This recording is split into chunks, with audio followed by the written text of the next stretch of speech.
Live. Nate, we're rolling live.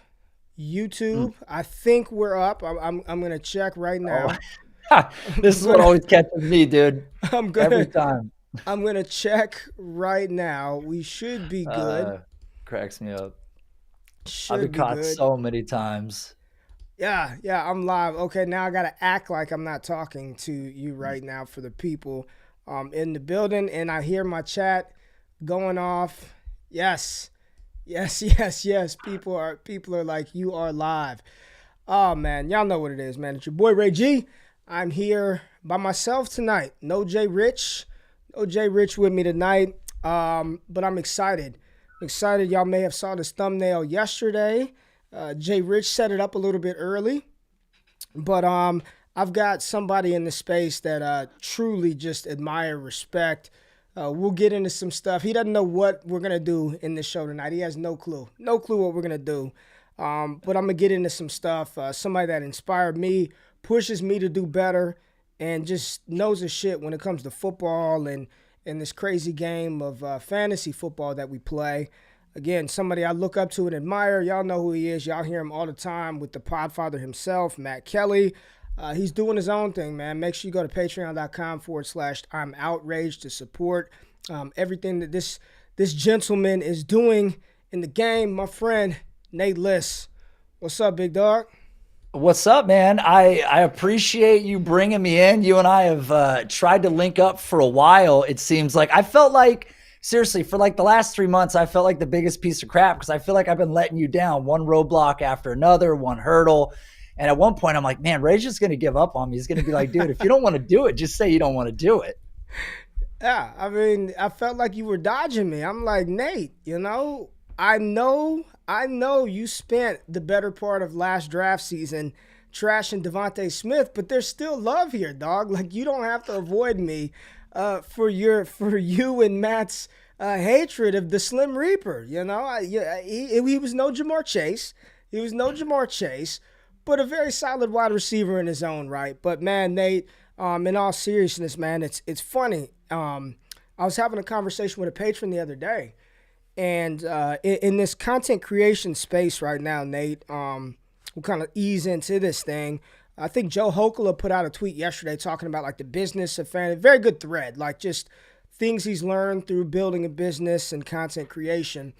And I was having a conversation with one of my patrons the other day, and he said, "Yo, like I consume all my content on YouTube. That's how I get all my fantasy content, all my football content." And he said one of the things that set you apart, Ray, is the quality of what you're putting out, like how it looks. And it's funny because the only reason I have this camera that I have here is because of you, and it's a conversation that we had. So just Yeah. for you, like what is like the quality of your work? I always tell you, like it just looks good. Like every time you're on, you look good. And for people, advice for people getting into space, I tell people like your sound and your video, like it's got to be on point. Like, and you're somebody that when I say I look up to, like that's you. Like look at your shit right now. Like you look good, you sound good. Like how important is that to you for everything that you're doing and just being a creator of what we do, man? That's a great point. I appreciate it, man. First off, I just want to say that there's a lot of people that I work with kind of behind the scenes, much lower in terms of followers than you have, notoriety than you have, people that reach out to me, and I'm always open to support people like that. But, in your particular case, it was like, hey, man, let's get you upgraded. Let's make this thing look good. But the way that I see it is the audio is everything. I mean, video is important. The cameras, the setups that we have, it's not inexpensive to jump into. This is an expensive setup to make your way to this, and you kind of want to do it progressively. But as you know, you're talking about people on YouTube that are consuming this content. The quality does matter. The audio matters. I truly think the first thing that'll make people tune out is the audio quality. If the audio is Yeah. bad, that's 1A. Video is number 2, but the one thing that I love that you do, and I'm kind of a one-man show, and shout outs to Jay Rich because he's crushing the game with the graphics and the aesthetic, because it's hard enough to create that stuff, but it's even more difficult to maintain that brand vibe time and time and time again and continue to be creative and wash the idea over and do new stuff and be innovative. So, dude, honestly, man, for me, it's like you just want to be having fun. And I've watched a lot of guys kind of fall to the wayside along the way because they didn't have fun doing it. They were worried about the followers. They were worried about the income, and those things will come if you want it. But on the content side of things, man, it takes a while to get here. But when you do get here, it's pretty amazing. Yeah. Yeah. And I tell everybody, you got to sound good, man. You got to make sure the audio is on point. And you're right, man. You know, this setup is not entry level. Like, this is not, it's funny, Nate. I went back and looked at some of like the first videos I started doing. If you ever want to just have a good laugh, just reverse search on YouTube, the old GQ videos where it's like, it looked like I was recording off a fucking BlackBerry, man. It was just bad, you know, but it's the fun. It's enjoying it. And you got to have fun with this because a lot of the stuff that we see, Nate, can get exhausting. I mean, I don't know about you, but I've been at the stage with like this 2022 class where I'm exhausted. Like I'm just ready to get to the draft night to actually get something else to talk about. We could talk about depth charts. We could talk about who's the alpha, who's the beta. Are you like, just how are you feeling with this class? Like, how much time have you spent with it? I know you play in, you know, Devy leagues and you're up to date with the college cats. So, I mean, are you just kind of over it at this point, man? I think I'm like everybody else. I think what happens, it's really funny. We see it with like Burks in particular. He was like the unanimous wide receiver one for everybody. It was kind of this, everybody was staying, you know, afloat. Everybody was in a line. Nobody was deviating. Some people had other takes. And then we got really deep into this draft process, and it seems like not him in particular necessarily, but people are trying to find like flaws in people as we reach the draft rather than like look for the great things. They're trying to find the reason that someone's going to fail.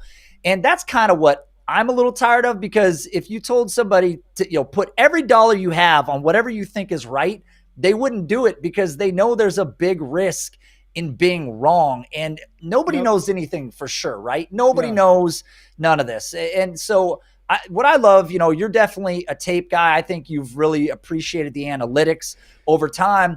But my thing about the analytics, and I read a lot of articles and I listen to a lot of podcasts, every time people think they've zoomed in far enough, they still haven't zoomed in far enough. And like everybody's got a different model, right? Like it's like film grades, and this guy's looking at shoe size and, you know, whatever else people are coming up with nowadays. And it's like, nobody's going to be flawless. So with that being said, yeah, it's a little fatiguing at this point. I just want to know where people are going to go, because even once we know where they go, you're still going to be wrong on somebody. When we redo these rankings, you're still going to get it wrong.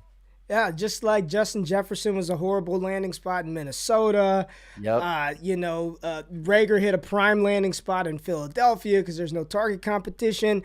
It seems like Traylon Burks is the hot name right now. And Nate, I'm not bullshitting you, man. I guess I'm at the stage, man, where I have not consumed a lot of content at all. I guess I am really just exhausted with 2022. So I don't know where you have these guys ranked.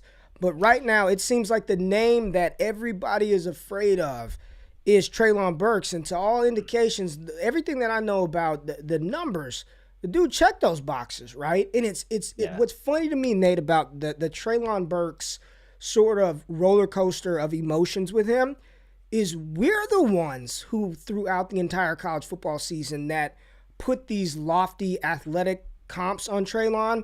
Most players, man, Tyler Algier came out and self-proclaimed a 4.39. All these cats came out and self-proclaimed what you never heard Traylon ever come out and say, I'm a 4.3 guy, I'm a 4.4 guy.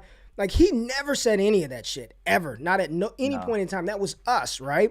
So now that he didn't test as, you know, alien-like as we thought, it seems like he's gone from consensus wide receiver 1. I'm seeing him wide receiver 6, 7, 8. Like, what are your thoughts around Traylon and sort of this roller coaster of his value throughout this process? I think you're right when you say that he's not the one that came out that said, hey, I'm a freak athlete. I think, Bruce Feldman had the freaks list with the Athletic, and he was on there, and I think it pushed him that direction because he is such an explosive player. And I know, as you have mentioned and other people have mentioned, you know, we've got the GPS measuring of how fast he is on the field. Like, despite what he did testing at the combine, it's been proven time and time again that athleticism at the wide receiver position is overrated in a lot of ways.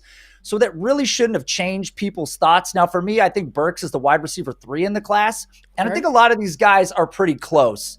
There's been a lot of knocks on him recently. I've seen a couple tweets come out where it talked about how 32% of his total yards after the catch came on 3 plays.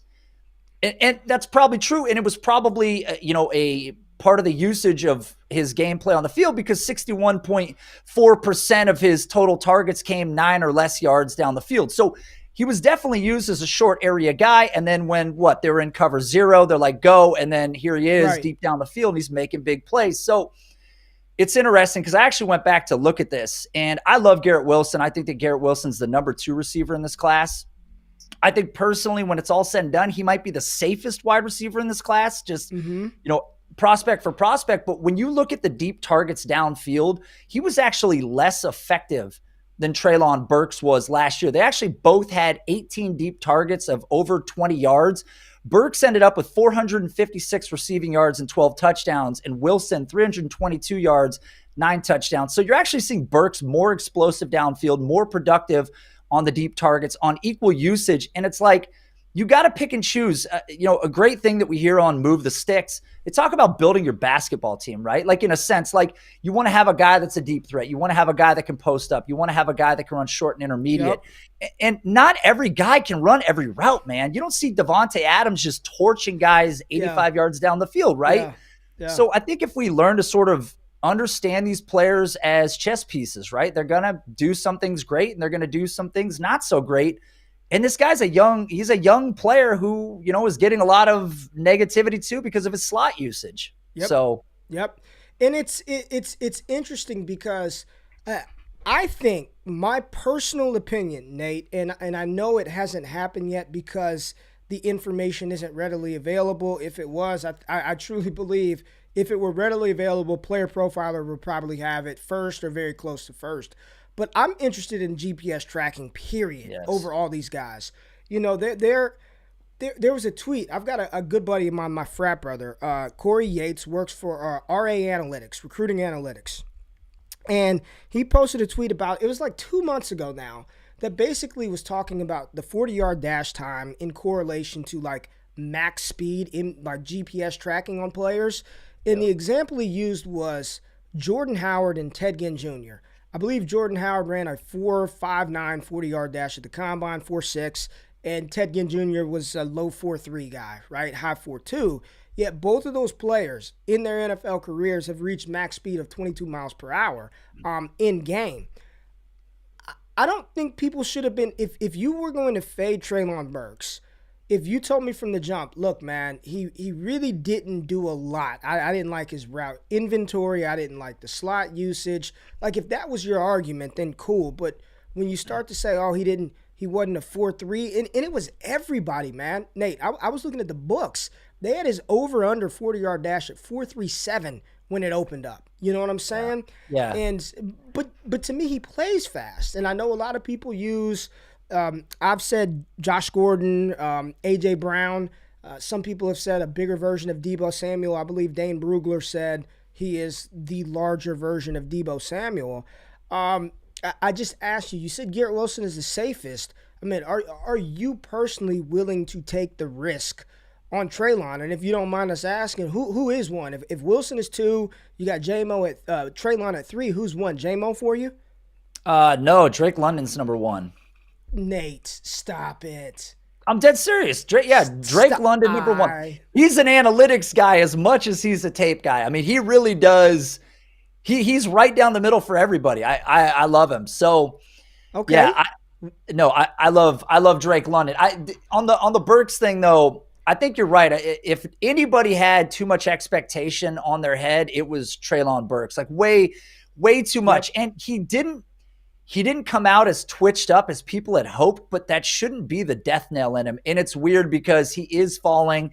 And I've had people in my DMs say that he was going to fall outside the first round. I've actually been told that he might fall out of the second round. So, oh my gosh, stop. Stop. And further, I'm serious. So stop. Look, We watched DK Metcalf fall. People said it was the neck injury. It's possible. I watched AJ Brown slide in that class too. So, if you thought he was going to be an elite playmaker coming out of college, well, he fell pretty damn far for sure. So Nate, yeah. Nate, no. Now we're in it now. I feel Okay. we're cooking now. We're oiled up. We've got normally the strength of a rookie class is found within the running back position and the quarterbacks, right? Like, we don't have that here. I think we've got what we believe to be an elite guy in Breece Hall at running back, another running back in Kenneth Walker that we think can be really good, but we're not going to say he's being valued elite. Like, he's not. Keep trade cut right now. I think Breece, RB3, RB4, depending on the day you click on there. But the wide receivers, and the quarterbacks, we'll get to them in a minute, but the wide receivers in 2022, I mean, there are some good-looking prospects in this class. And I think come Thursday night, man, 5, 6? We could hear potentially 6 in the first round. 2022, just very generally. And I know what we had in 2021. We had fucking Jamar Chase. But he's so much unicorn. He's in his own tier, and then there's everybody else, right? This 2022 class versus 2021, just which one do you think is the better overall wide receiver class? I mean, it's got to be 2021. I know it's hard to separate what with what Elijah did, but you got to think. You got to go back, like Devontae, Elijah, Rondell, Jamar, or what we have in London, Wilson, J-Mo, as prospects, and then we can get into what they end up doing. But as prospects, you still think 2021 is better than 2022? It was really good. I mean, you lost Waddle with part of that injury status in there. We loved Bateman, Rondale Moore. I mean, the injuries and stuff kind of hampered him. I think the depth in that class fell off faster in most people's eyes than I think it does here. And this is one thing that I think never gets talked about. We have all these people that are jockeying to get their takes out. Oh, Burke's this. Oh, Wilson this. Oh, Olave that. What never happens, though, is nobody ever just goes, look, here's the deal.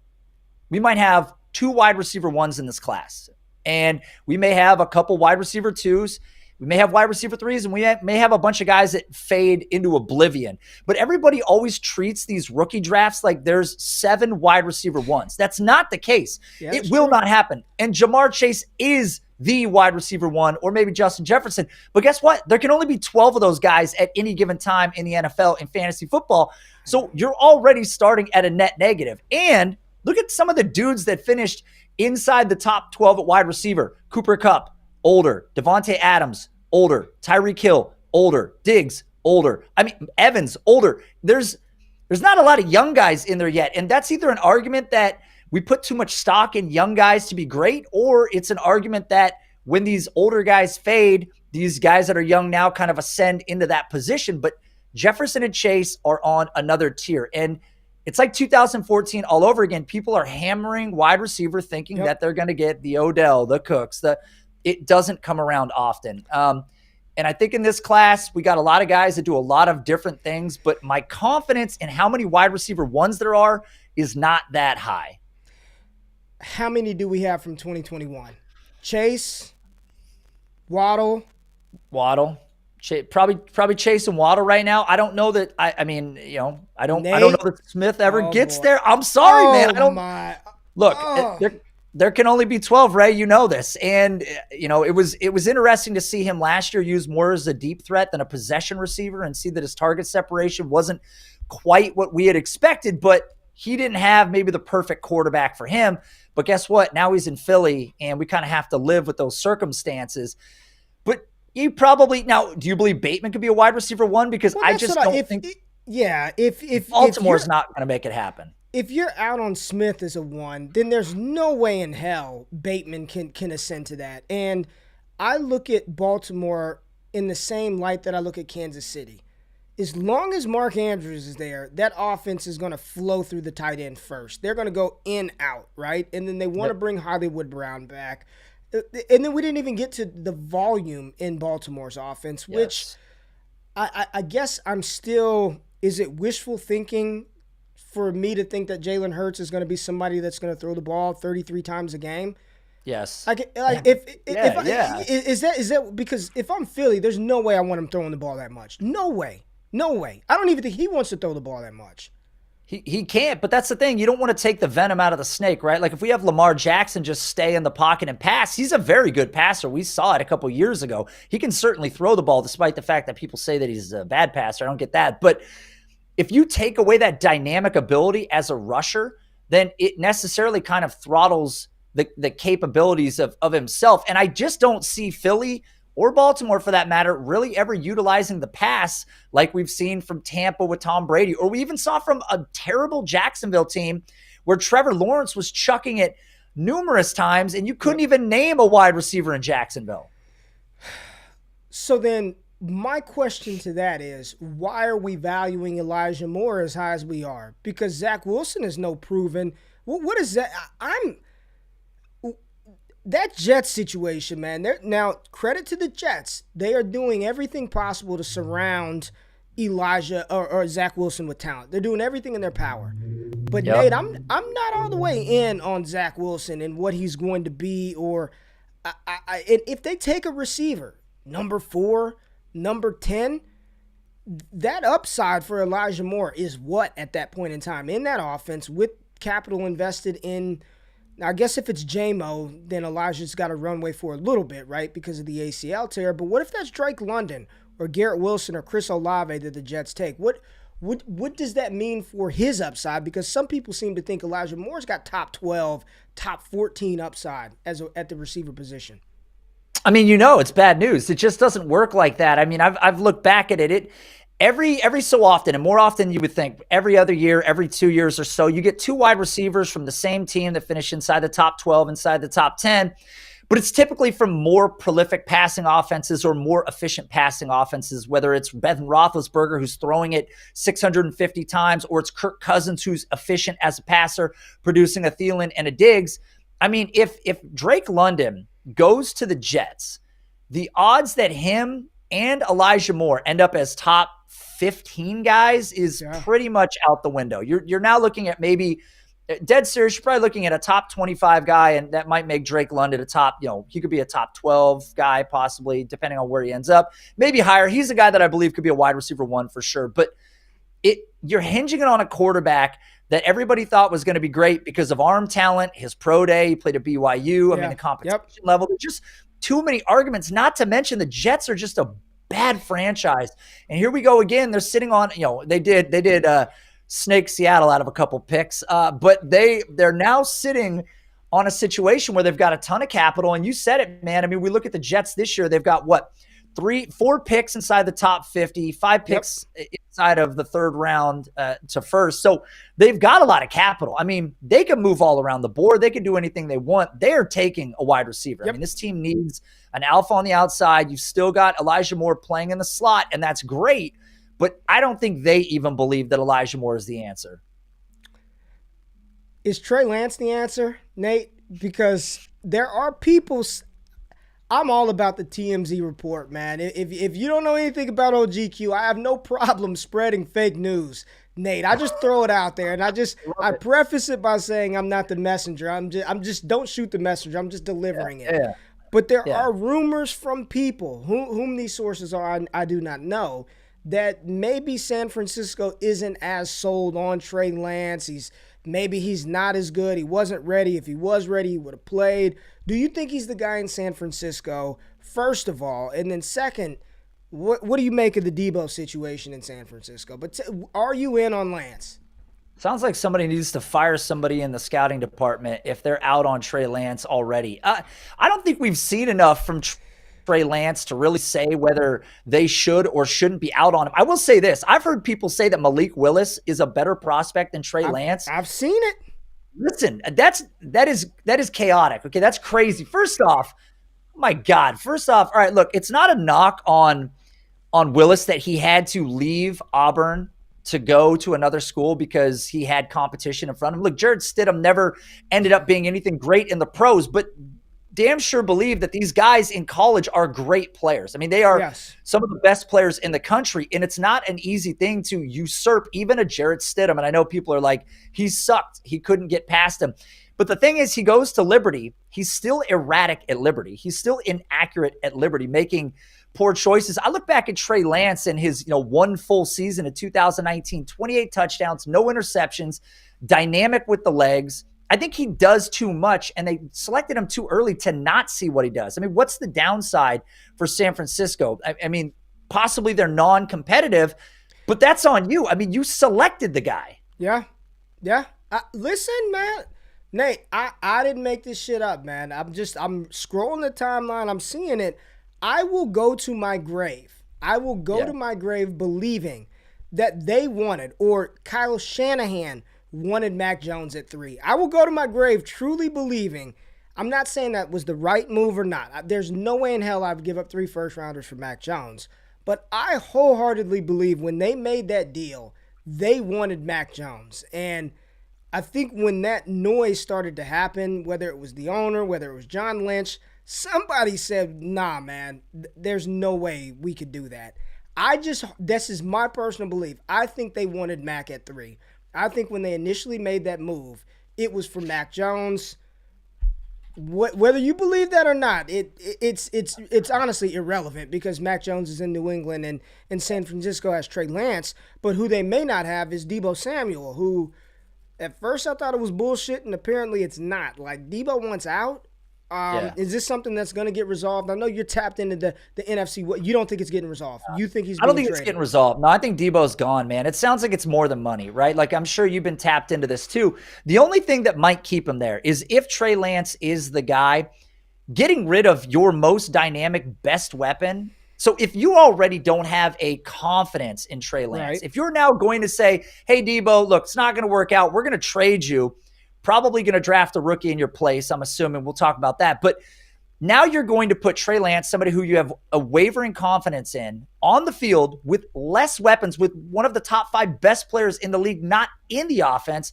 That sounds like an even greater recipe for disaster, but I don't think he wants to come back. He doesn't want to be used as this air quote wide back. We didn't hear about it all year. So, props to him for just doing his job because the dude just did it. I honestly think he gets traded. And if you look at the value that Tyreek, garnered, if you look at the value that Devontae Adams garnered, a team like the Jets seem like the type of team that would sign him, extend him. They've got a quarterback on a rookie deal that needs help, and they've got pick value to make it happen. You don't think he's leaving? I think he is leaving, and he's going to get paid. And there's no doubt that I've had a couple of days to chew on this, Nate, because I fired off a tweet and initially was like, he deserves his bag, but what wide receiver in their right mind would want to play halfback? And I still believe that. Like, there's a different way in which Robert Woods received carries and the way that Deebo Samuel received carries. The way Deebo, you don't run stretch zones out of I formation with your wide receiver. He's running toss sweeps out there, linebackers full. This shit is fun to watch, but I guarantee you he didn't want it. He sat in the offseason and said, man, I want another bag. Like, I want to extend my career. I probably don't need to be doing that. But the other side of me says, isn't sort of how they used him in that wide back role what made him so successful and what has made him so marketable? Because up until this point, we're not even talking NFL value. I know for a fact in dynasty startup drafts, Brandon Ayuk was going rounds ahead of Debo. Debo was an afterthought for us in fantasy going into the season.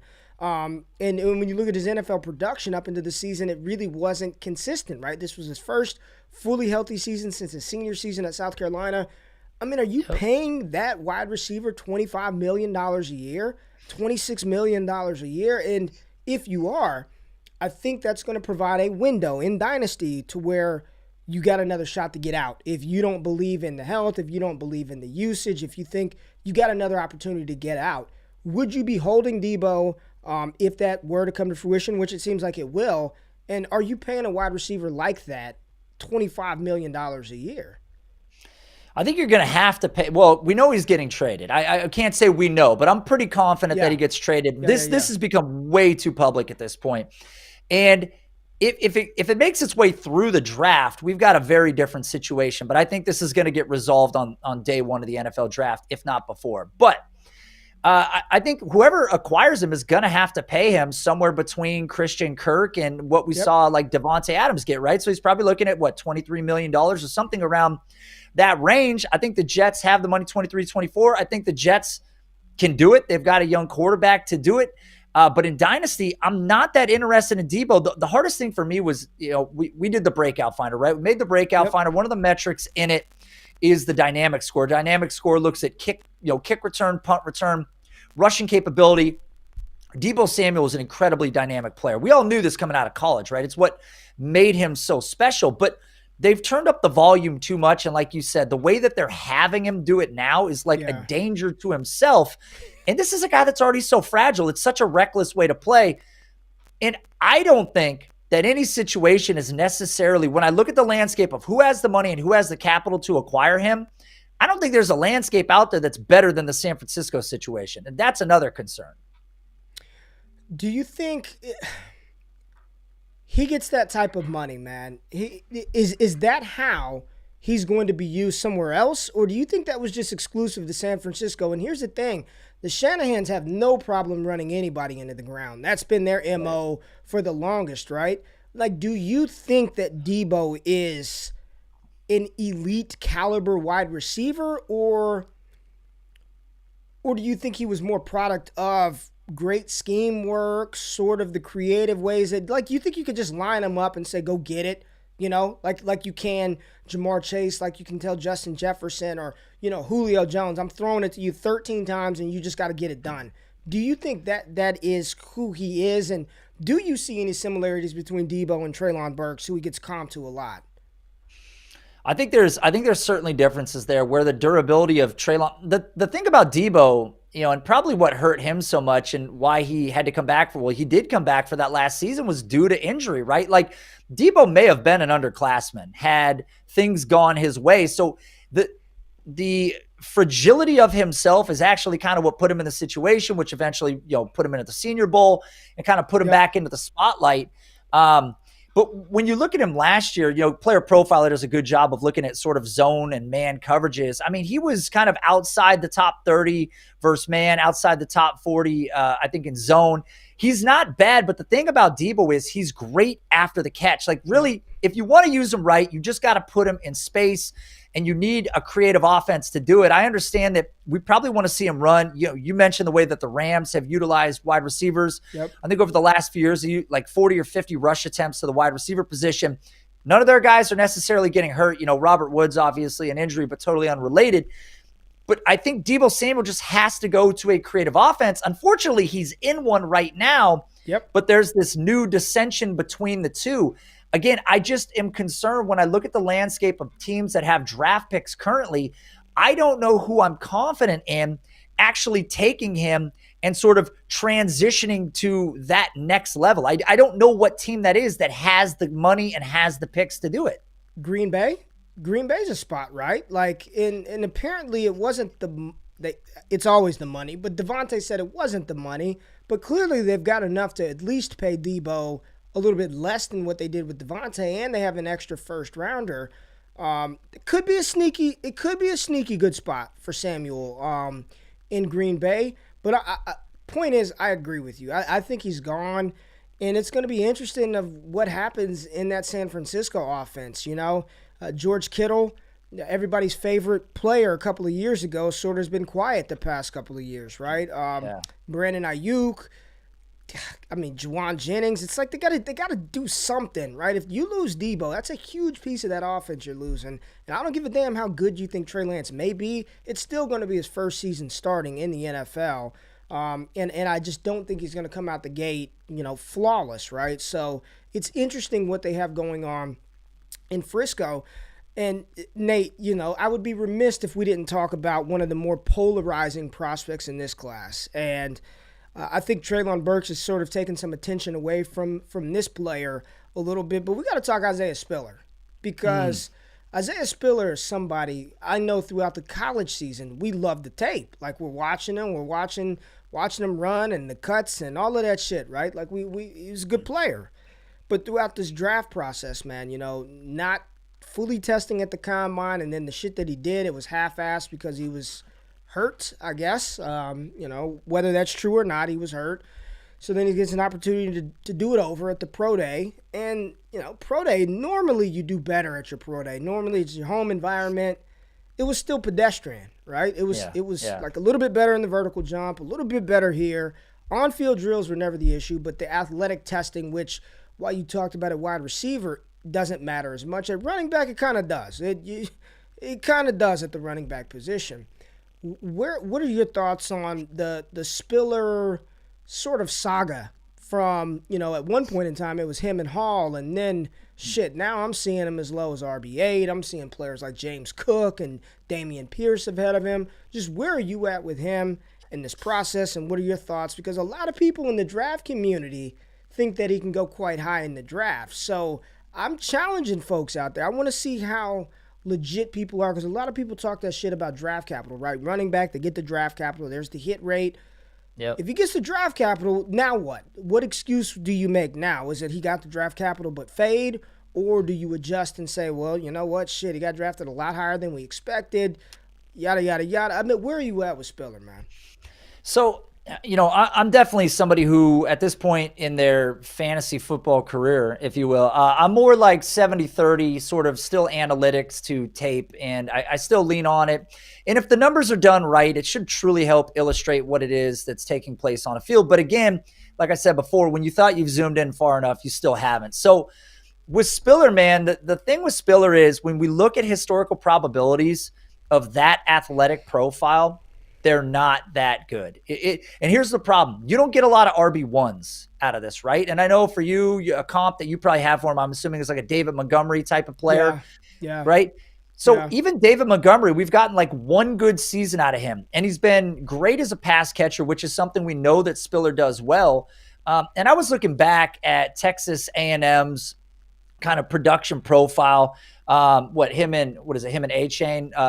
Looking at these two guys, and there's been a lot of articles written about how one guy was more productive than the other. Obviously they're saying that Devon was. And so, right. And so you look at Spiller, man, and this is a team that I think it was on about 75% of their carries ran inside the tackles. And when you look at the production purely between those 2 points, man, Spiller was breaking tackles at a higher rate. His rate of carries of greater than 10 yards was just slightly less than the other running back in his backfield. So I don't see it necessarily the same way when we look at the efficiency metrics, because I don't know, again, if people have truly zoomed in and they're looking at gap usage and where these runs are taking place. I mean, it's very evident 26% of their carries went outside off tackle. So you see, if you've watched him, he's probably up the middle a lot, man. I watched that Bama game. He was pounding the shit out of him. Yes. So this is a case where I really wish we could fast forward like 5 years to when people start using computer modeling and computer analyzing to really check players' speed on a field, check their dynamic capability, check distances. This is coming. Okay. I work in a technology field. This is not crazy. The idea that we could measure, and I'm sure it's already happening with companies, right? We're already doing GPS. So the thing that kills me, and this is where fantasy guys who really lean into their Google Excel sheets or whatever drive me nuts, is they'll look at a guy who runs, let's say between, left tackle, left guard, runs in that gap, and they'll treat every single rush into that gap as the same rush when they're not. There's nothing the same about it where a backer's lined up, where a DN's lined up, the space between them, it's not the same carry. We got to quit treating it like, and so this is what I'm saying. When you think you've zoomed in, you haven't zoomed in far enough. And even having this data, it's still not enough. So I'm not ready to write him off. If he gets second round draft capital, which I think he will. I mean, what I'm hearing now from, guys like Daniel Jeremiah, other guys with sources around the league, it sounds like he's moving up. And we know that to this point in time, tape has still been more valuable, I think, in the eyes of scouts than the analytics have. As much as we with the Google spreadsheets and the laptop want to believe that we're on the right side of history, the league is still on the side of tape. I mean, would you agree with that? Yeah. And Nate, you hit so many points that I think sometimes that's why I get so frustrated, because football isn't as A or B, like in the fantasy community, right? Like in the fantasy community, you're either an RB1 or you're an RB2. Or like I guess I just look at the game differently. And even that whole Devon A-Chain shit, man, like here's the reality of the situation. It's college football, right? And it's Texas A&M. They are a powerhouse program. Devon A-Chain, and I'm not just saying this, Nate, as some hyperbole. He is legitimately one of the fastest young athletes, men in the country, in the United States of America. Like literally, close to Olympic level sprinter. Anybody will look slow compared to him. And you give a kid like that an inch in college, and he is going to outrun everybody every time. Like I'm not taking anything away from A-Chain. He's a good football player. He's also a world-class sprinter. Like legitimately one of the fastest males in the United States of America. So you put anybody next to that, they are going to look like a snail compared to Devon A-Chain. I still think he's a good back. He's 20 years old. He will be the youngest running back in the NFL on opening day. If I was an NFL offensive coordinator or running back coach, I'm looking at him as just a ball of clay. I remember, and I'm not comparing these two players, but I'm just talking about how skill set and, sometimes luck, situation, health, all of that plays a factor. But Le'Veon Bell, the Le'Veon Bell that we remember at Pittsburgh, you go back and look at him in his final year at Michigan State, is not the same dude. He was a big 240-pound bruiser that had soft hands. And Le'Veon has talked about it, like how much he developed his body and worked at, patience, footwork, vision. And that's what made Le'Veon Bell special. What made Le'Veon Bell special was his patience, his vision, his footwork, and he was a good running back, right? I don't think anybody thought he was just the best pure rusher in the NFL during his time, and his receiving capability. Every top analyst that you talk to about Spiller, they praise him for his vision, his footwork, his patience, and his receiving ability, right? Now, Le'Veon Bell did test like he was a more athletic tester than Isaiah Spiller. And I'm not even here debating RB1 or RB2. Like, Breece Hall's the top guy. Like, Breece Hall is the RB1. But I think this big, enormous gap that we've placed between Walker and Spiller, I don't see it that high. If you're talking about it from an athletic profile, I cannot argue that. Kenneth Walker absolutely destroyed the Big Ten after transferring from Wake Forest. But let's not act like he was out there tearing up Wake Forest and just said, my last year, I'm just going to carry this over, right? And people can, the same way you can make excuses and metrics for efficiency up the middle and outside for Spiller, well, you could talk about all the reasons why it didn't happen at Wake Forest. The coach, the system was shit. I'm not even arguing that. I'm just saying this idea and this notion that A, he can be drafted a lot higher than the fantasy community thinks, and then B, that the young man could actually end up being pretty good. I mean, the NFL's pulling fucking guys like Craig Reynolds off their couch, and he's coming in giving NFL teams 100 yards. So I think you got to be a little careful, because I think it will allow for some value in some of these rookie drafts and all of that shit. And it's easy to do it now in a mock, but when you're really on the clock and fire is on ass, and you got to make the galaxy brain decision to take a Tyler Algier, you want to be cute and take one of them cats over Spiller. If he gets the draft capital, I just think dismissing him based on a 40 time, I just don't agree with that, man. Yeah, the mock drafts are interesting. That's like trusting fucking political exit polls. Yeah, his athleticism will be, that will be the downfall if there's a downfall, because the rest of his profile is stunning, right? Plays in the SEC, back-to-back 1,000-yard seasons. Look at him as a receiver, 75th percentile, 9.7% college target share, which is, we know nowadays, there's a whole argument to be made about Kenneth Walker and what is his true receiving upside. I know this is a whole other chapter in the book, but at least we know that the one thing that if this was missing, this is what's keeping Spiller in the conversation, by the way. I just want to point that out, that the athleticism is what buoyed him. If he was like a 4% college target share guy, he'd be dead. He would be dead in the water to the Twitter analytics community. And it's truly keeping him in the game, because it illustrates the fact that he could be a true 3-down back in the NFL, despite the lack of athleticism. I know that people talk about there's pass pro concerns with him, with Kenneth Walker maybe, but he has true 3-down skill set. Now, I'm probably going to trade out of that pick. I'm not a put my money where my mouth is. I'm just going to trade the pick because, or again, I'm not overly in love with some of these receivers either. I think we've got productive players, but at some point, man, we're going to hit that Venn diagram center of the circle where it's like you're staring at Spiller, you're staring at maybe Rashad White. We're looking at, Jahan Dotson, and it's like, I'll trade my pick maybe, depending on my roster construction. But if Spiller goes in round 2, he's going to get the opportunity. And that's all that really matters. Oh, man. It's a weird place to be in. And I think the reality is, as much as I may like the player, like I like winning my fantasy league even more. Yes. Right? Yeah. And I think the better bet is if you can trade out of that. Now, I think let's just wait. We'll know everything we need to know, hopefully by Friday night. Isaiah Spiller goes round 2 to Atlanta, where there's like Cordero Patterson is all he's working with. He goes to, one of these teams where it's like, damn, this is the Jets. One of these teams where you're looking at it like, all right, now, 20 years old, he was pretty productive, he's got the size, he can catch. I think it's going to be the true litmus test for what people believe, right? Because it's easy right now to say, shit, just trade it for a 2023 pick. But if that happens, and we do this shit every year, Nate, like, I vowed after the Clyde Edwards-Helaire fiasco to never do this again. And I don't know, I'm opening sore wounds because I was in on it too. With Clyde.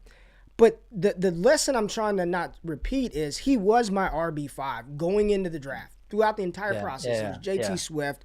And I allowed that landing spot to just, like, that's what propelled it for me. And a lot of people, though, a lot of smart people said he's insulated in that offense, like you're looking at a safe play.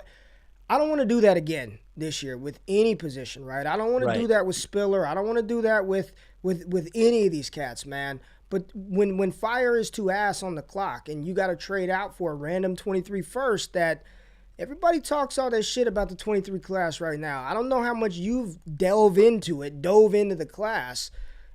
There are some really, really good running backs and some really, really good quarterbacks, but right now it ain't 12 deep. It ain't just 12 superstars in the first round. And if you miss out on Bijan Robinson or Smith and Jigba or Kayshon Boutte, Stroud or Young, I mean, who's to say you're sitting in a better boat next year than you are for taking, a White if he gets the draft capital, a Spiller, or a Jamison Williams. So I guess my question to you is, are you the trade out for picks kind of dynasty manager? Or are you trading out for give me Michael Pittman in a second? Like, do you want a player in a pick, or are you all about just buying picks?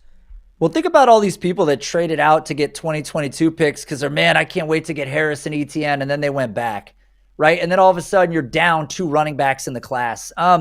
Anything can happen. We don't know what happens with these guys, right? They know that coming out as underclassmen is more valuable, but I'm definitely a trade the picks person.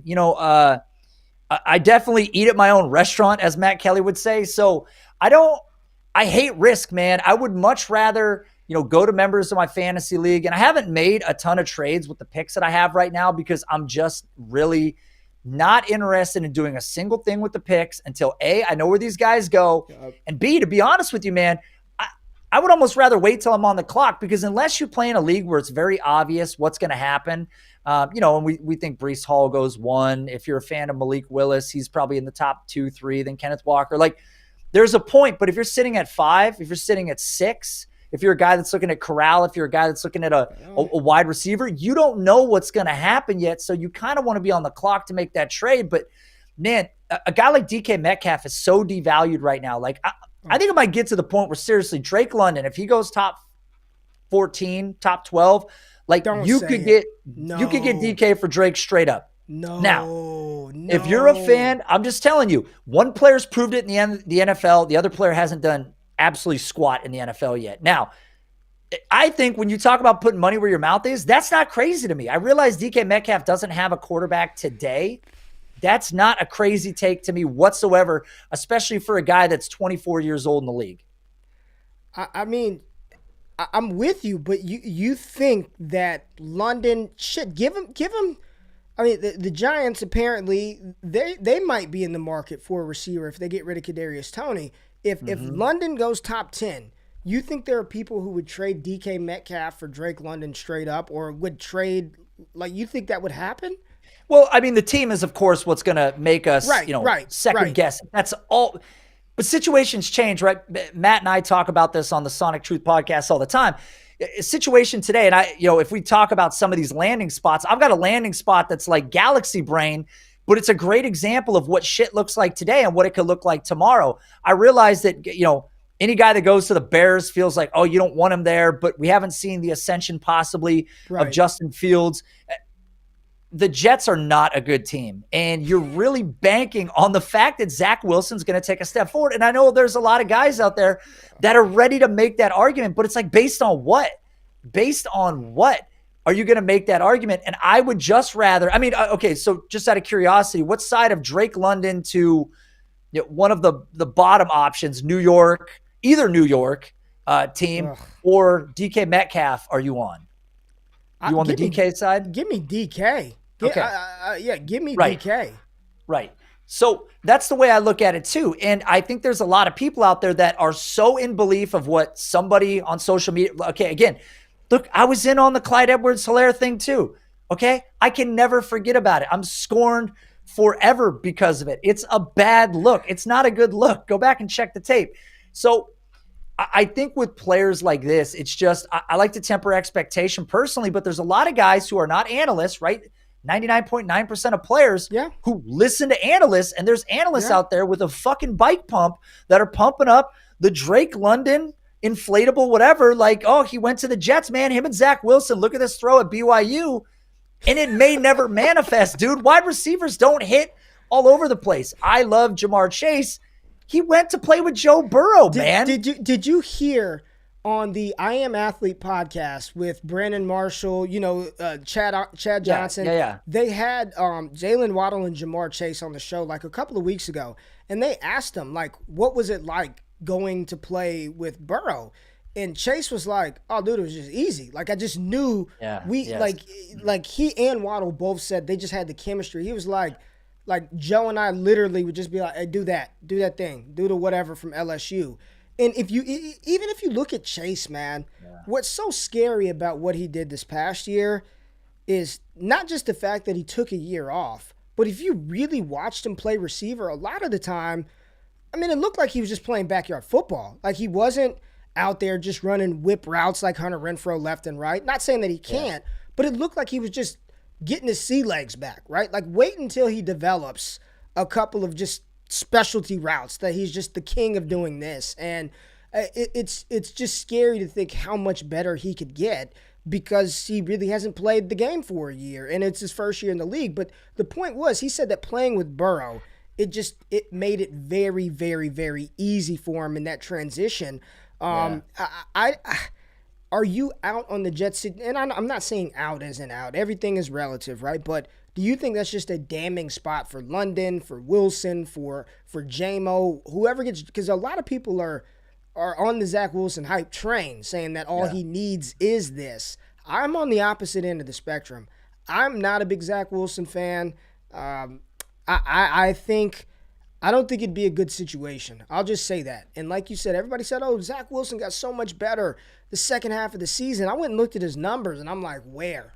Like, where did he get so much better from the beginning, from the first half of the season to the second? So do you just think that spot is just a bad spot for – and situations change now, Nate. We don't want to – again, we don't want to overreact, right? But that situation ain't changing for at least 2 years, right? At least. I mean, short of a situation like an EJ Manuel or a Dwayne Haskins situation where the quarterback just doesn't live up to the hype and they kind of fade out sooner than you expected. They don't make it, close to that fourth, fifth year of the deal. I think Zach Wilson, unfortunately for Jets fans, is just good enough to flash enough things often enough to not go anywhere. And the target opportunity will exist there, which I think is what people are going to lean on. They're going to go, well, he's going to get the targets, and I'm just assuming it's going to get more efficient.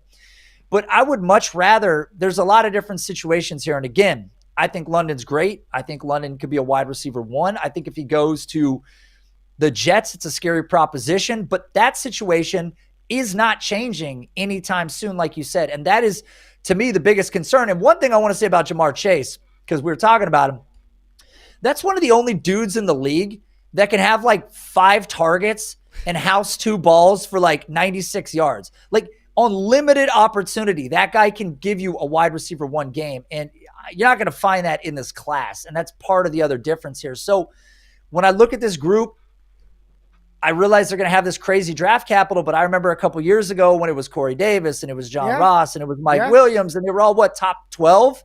Yeah. And guess what? It was fart noise 4 years later.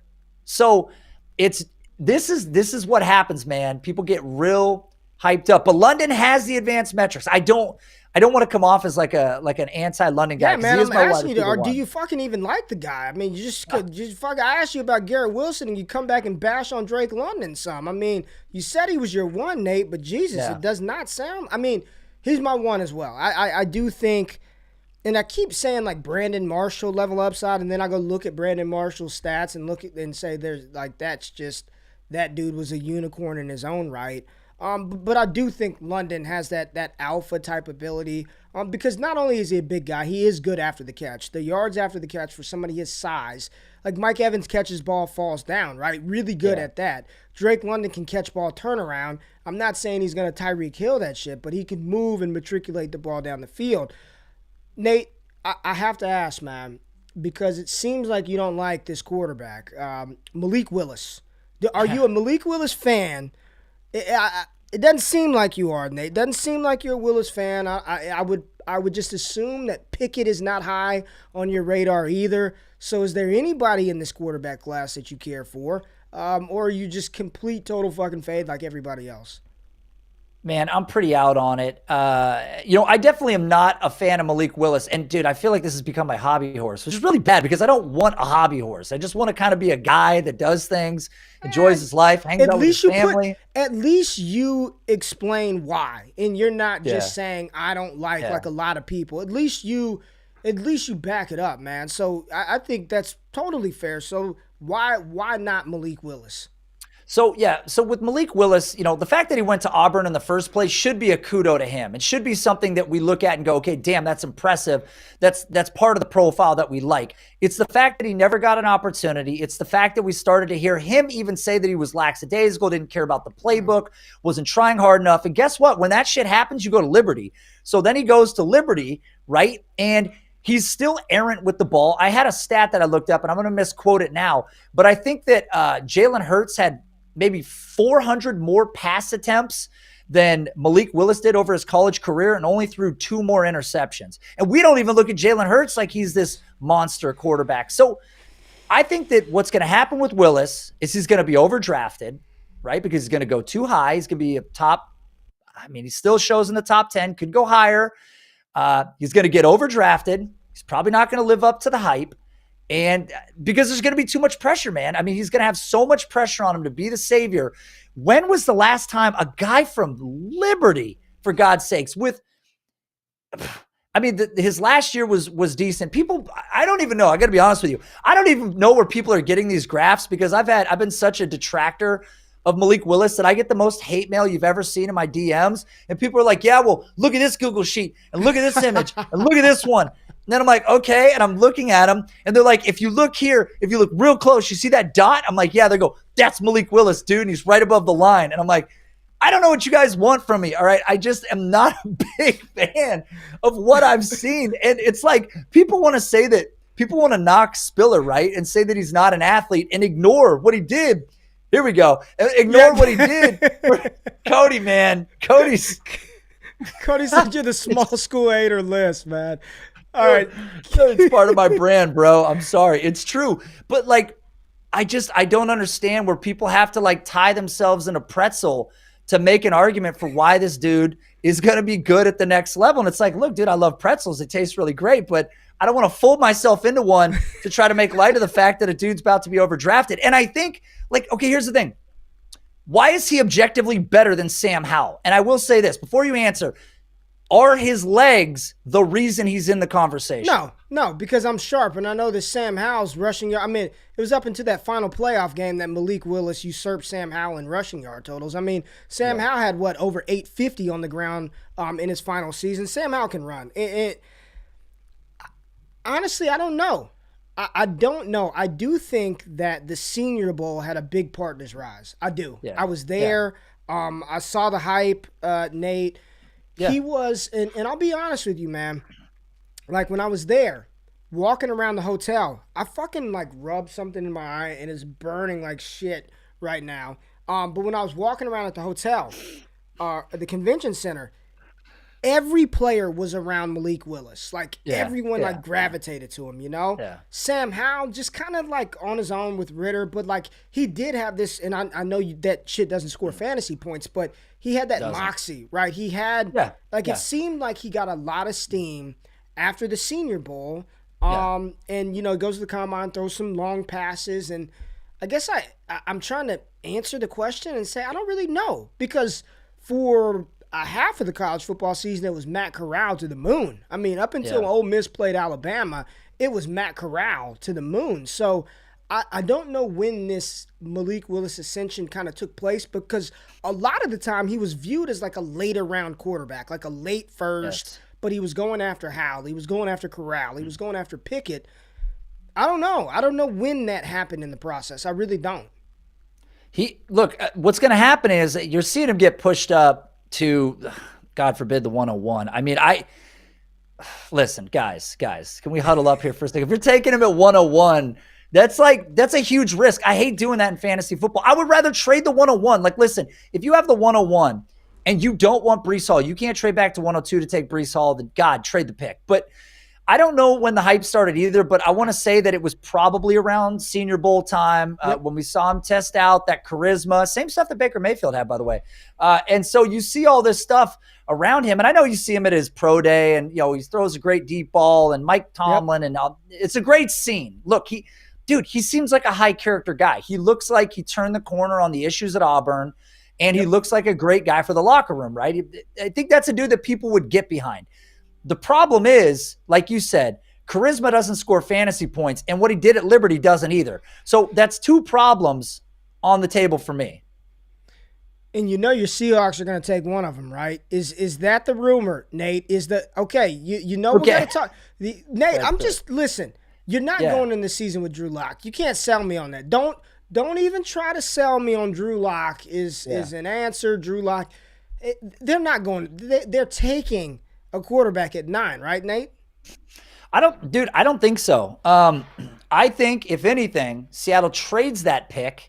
I've seen that they've been mocked to take defensive players. Of course, I've seen Malik Willis there before, but I believe when you look at their second-round pick that they're sitting on right now, which I think they have 2, pick 40, pick 41, I think if Howell or Corral are still there, and I don't know if Corral makes it that far, if Ritter's there, I think they would rather take a shot on one of these second-round guys, because I don't know that Drew Lock is going to be better than any of those guys, and I don't think spending the 9th pick, there's no way in hell that their draft board has any of these quarterbacks ranked higher than some of the edge rushers, corners, linemen available. There's no way. You're doing what bad dynasty players do. You're taking the player that fits a need. You're not taking the best player available. And with this team right now, they're bad, man. It's a bad team. And they're not going to be competitive with Drew Lock. We know that. And they're in one of the hardest divisions in football, if not the hardest division in football right now. So that's going to suck 6 times a year. So I think that they take a quarterback. I think it's in the 2nd round. I'm not confident that they take a quarterback at 9. I hope they don't take a quarterback at 9. And I hope they don't take Malik Willis. I'm sorry, man. I'm small school hater. Thanks, Cody. I'm just asking. I'm just trying to play devil's advocate here. Can you at least say, Ray, I do see the upside there. Do you not even see upside with Malik Willis? I definitely no. I for sure see the upside. Like, I don't want to conflate his tools with his production. The problem is, man, and we can go back to historical hit rates of first round picks, pick 1 through 3. Those guys fail all the time, right? We see guys not fire, or we end up with a Mariota, or we end up with a Jared Goff, or we end up with a RG3, right? And, that might be an injury. But anyways, a lot of these guys, they don't end up firing in the end. So the question is everybody a project in a sense? Trevor Lawrence had a bad situation. He didn't fire.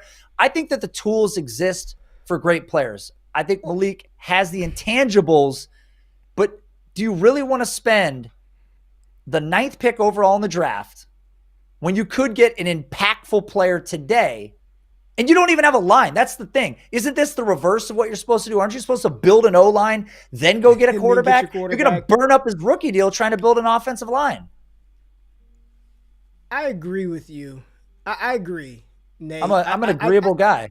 But I do think, and you and I have talked sort of, Dynasty has seen a shift, man. There's a shift in content creation and different opinions and different ways to view the game, which I think like that helps, right? The evolution and growth, new things, GPS stuff. People weren't really talking about, even 3 years ago, people weren't talking about it like we are now. Yeah. I also think that over the past 2 years in particular, we have been spoiled to a degree that we have not seen in NFL history, or at least in a very, very long time in the NFL. And by that, I mean, we've had Justin Jefferson and Jamar Chase in back-to-back years. Like, they did things that hadn't been done in the NFL in decades, right? They like all-time great early production seasons. We saw Justin Herbert come in for, sorry for Tyrod Taylor and glad that he's okay, but we saw him come in cold and just take the league by storm. We saw Joe Burrow, even in an injury-shortened season, just show flashes of this guy was going to be the next great thing. Saw Jonathan Taylor in his second season just go ballistic, right? I think we've been spoiled to a degree that I remember, Nate, because I was a consumer of your content back then, but I remember vividly after DJ Moore's rookie season, I remember it wasn't just you, wasn't just Matt, it was everybody. The whole Dynasty community was all over DJ Moore after his rookie season. This dude is the next big thing. DJ Moore had 788 receiving yards. If Traylon, and Nate, goddammit, I'm calling you out, my friend. Let's do it. If Devontae Smith would have had 788 yards after his rookie season, he would have been put on a cross and burned to the ground. We have been spoiled by ridiculous production, and we expect these cats to come in from day one and do that shit. But if any receiver in this year's class has 788 yards after their rookie season, you're not nobody in their right mind in the dynasty space is peddling that as a top future wide receiver. You're looking at him like, I mean, it was all right, but 788, 58 catches, that really... Have we been spoiled by these wide receivers? And if it takes Malik and he's not even my QB1, so there's that. But if it takes him a year, like, is that not worth it? Like, is that not worth it to see? Because in the NFL, if you don't have a quarterback, you're done. Like, there's no hope. Like, you have no shot. Are we just impatient? Are we expecting these cats to be easy bake oven out the box, come in and dominate the league? Is that where we're going? Real question, man. Just the theory that you think. I think guys like DJ Moore in particular are really interesting because what happened was the guy tested out so athletic, right? You could go and look at the last 100 guys that go in the first couple rounds of the draft and compare them to DJ Moore, and they wouldn't have the dominator, and they wouldn't have the athleticism, and they wouldn't have the 99th percentile college target share, right? They didn't have that. And I think that's another big part of the reason, because we saw just enough, right? Year one, we saw enough to get really into DJ Moore. With Malik, though, I'm kind of a 2-point argument here. I'm arguing a lot of like NFL Seahawks where I don't want Malik Willis. On the other side of things, I'm also saying I would rather have Breece Hall. I'm with you. Kenneth Walker's tough. Here's the thing. If Malik hits his ceiling and Breece hits their ceiling, I think they're similar weekly potential values. Like Malik, we saw the best season out of Lamar. It was ridiculous. Nobody's replicating 2019 Lamar. I think it was like 27, 28 points a game or whatever. That's not happening again. Maybe Malik at his peak could get you 23, 24 points a game, but that's going to be the legs. That's what makes him immediately valuable. Okay. That's why I brought up the legs in the beginning, because all fantasy gamers see is the rushing upside. None of these dudes can tell you about his passing. They can't tell you one wide receiver at Liberty. They don't know what he did. They don't know how accurate or inaccurate he is. They just know Senior Bowl, legs, 101. Yep. That's what they see, right? So at the NFL level and for fantasy purposes, I can understand, because there's no wrong way to play the game, right? Yeah. There really isn't. I mean, there is, but there isn't. Okay. So if you want to draft Malik Willis, it's like for me, I'm in so many dynasty leagues. Sometimes I'm like, fuck, I don't want another share of this guy. Yeah. I'm going to trade, or right. Like, so there's no wrong way to construct your roster. I just think that, yes, you can wait on guys. That's fair, because it takes some guys time to develop. But what it is that's special about Malik Willis, you're going to see out of the box day one, right? We're going to see the legs. Yeah. That is what's special. And if he does go to Seattle, I can guarantee you I'll get some messages in my DMs, because Malik's going to throw a 73-yard bomb to DK, and he's going to take it to the house, and he's going to run downfield, throwing his hands up, and they're going to be excited, and it's going to be a great moment. And people are going to be like, see, you don't know what you're talking about. And then we're going to fast forward 3 years when Seattle drafts a quarterback, and I'm going to go, no, I wasn't wrong. He had a moment, or he was great in flashes. I just don't have the confidence in a guy with that, little production from a school like that. It's just probabilities. And I respect the intangibles. I respect the hustle. I respect where he came from. I respect the fact that he played for Auburn. The intangibles concern me, but I think you're right to a point. I think we tend to get too hyped on players. And you mentioned this earlier on Keep Trade Cut, but Deebo Samuel coming into last year was like the wide receiver 31 in Dynasty. Yep. Okay. Cooper Kupp was the wide receiver 26 in Dynasty. After Kupp had flashed a little bit, and people weren't on those guys. And then suddenly, boom, they fire. And guess where those two dudes are in Dynasty rankings? Guarantee surefire top 10 guys. Go look at any rankings you want. They're in the top 10. Where were they a year ago? It's like, you're wrong till you're right, or it's the counter. And with a guy like DJ Moore, I understand the hype. When you get a lack of athleticism, and there's some guys in this rookie class that maybe don't meet that caliber, or they're average athletes like a Jalen Tolbert, I don't think they're going to get the same hype. But that's kind of my point of view on it. But wouldn't that in theory though make it even more impressive if a guy who didn't profile as this crazy athlete coming out stepped in day one and dominated, his rookie season? And I'm looking, I don't know if we had anybody that we can say like dominated last year, but I guess the easy one is like an Amon-Ra St. Brown, right? I think a lot of people were shocked he fell to the 4th round. Like, I didn't see that coming out of USC. It's interesting, man. Like, the whole, we talked about it, Nate, the whole shift in dynasty philosophy, man, is just, I do think that the immediate success, and maybe that's why for me, when you have those kind of guys in dynasty, when you have a Chase, when you have a Pitts, when you have a Jefferson, when you have a Taylor, like, here's the thing, the way that there's a price for everybody. I get that, right? Like, if somebody offers you the Godfather deal, you have to entertain it. But I'm not just trying to trade those guys just for the hell of it. When you have one of those, when you have that type of player, and you could, I don't give a damn about any of the value shit. Like, just, I'm talking about on Sunday morning at 12 o'clock when I got to roll my lineup out there, it feels really good when you're rolling out Kyle Pitts and Jamar Chase and Justin. Like, you could tear down for all the value you want. Rolling out, Jerry Jeudy and Michael Gallup don't feel as good for your rosters rolling out Jamar Chase.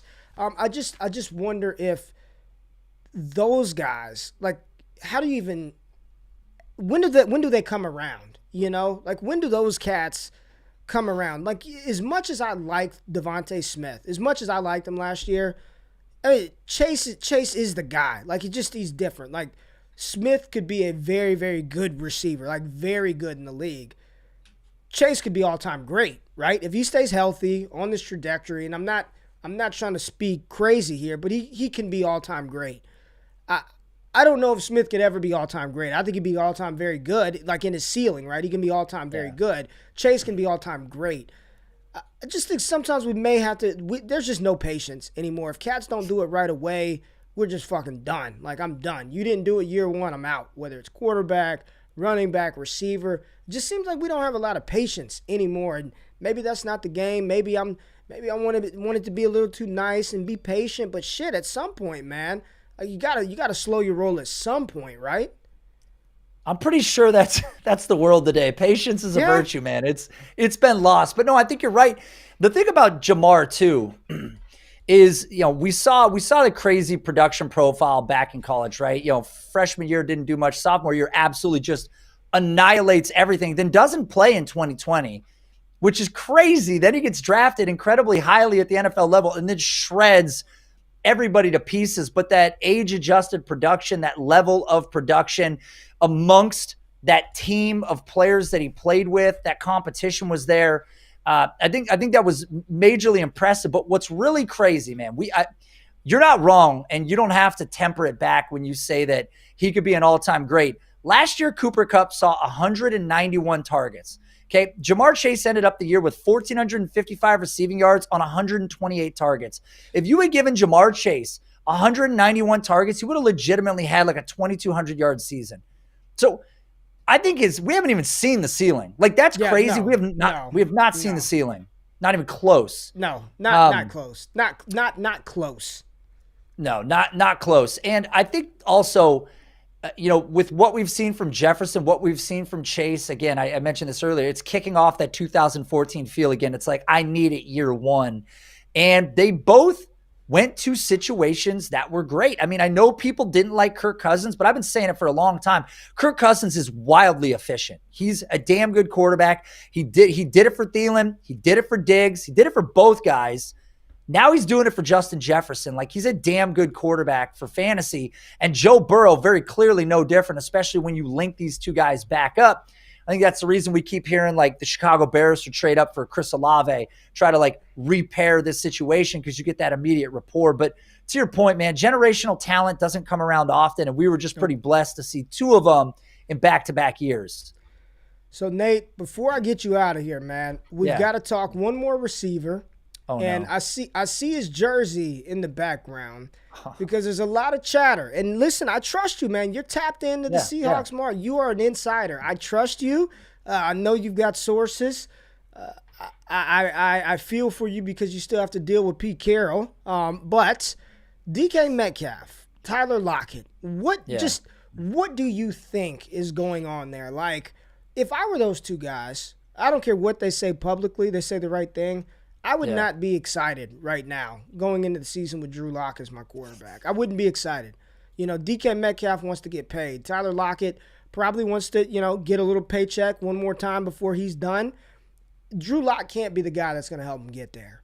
What are the plans in Seattle? Because you're saying it doesn't seem like they're going to take a QB early.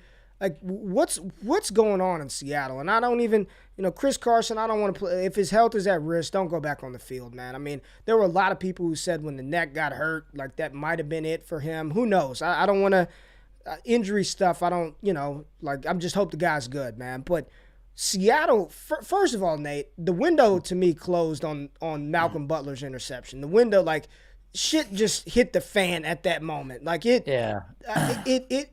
if you talk about moments in sports, NFL history, at least recent history, that truly changed, I think, the course of a franchise, that play was it was significant, man, for a variety of reasons. I think everything started to go downhill at that moment, right? Lynch, how people respected Carroll. Like, what state of the Seahawks? Talk to us, Nate.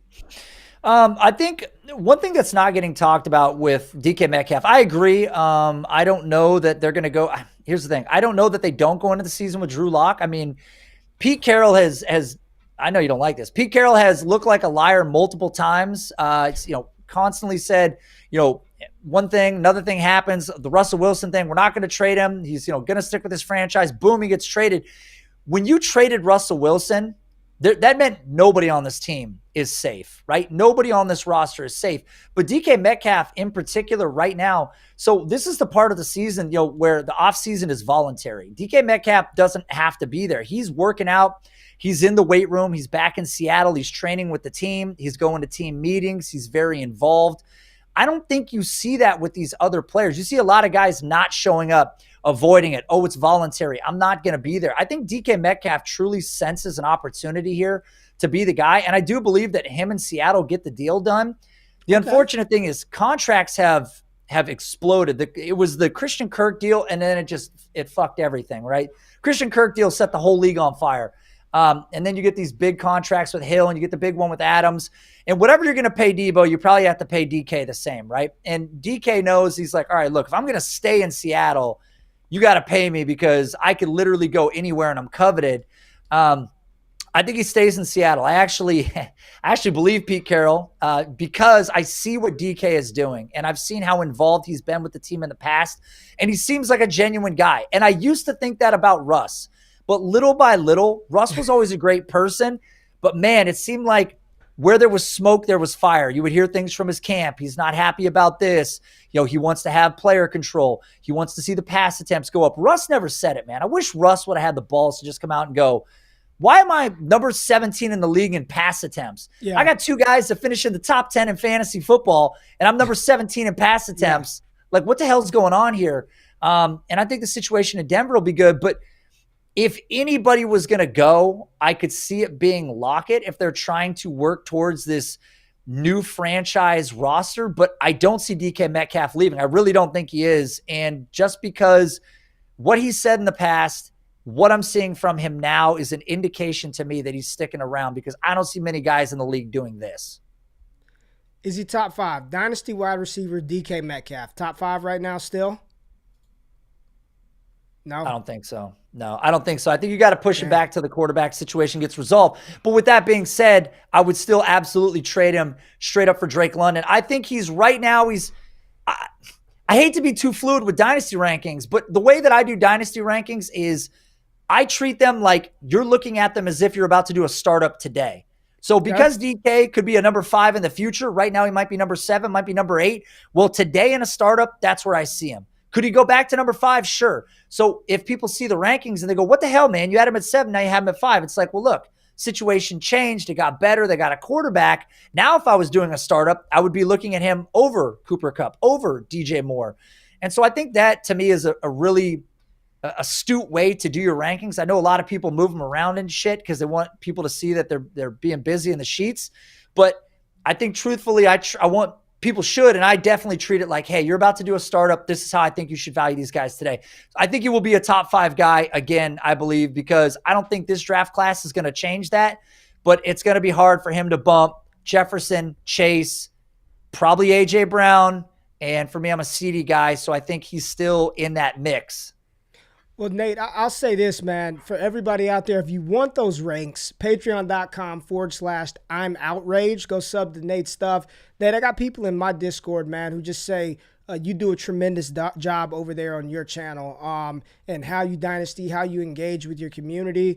And I think that's the dopest thing that you can hear is when other people that are paying customers of you praise you in other places, man. So I just wanted to say that publicly to everybody that taps into my channel.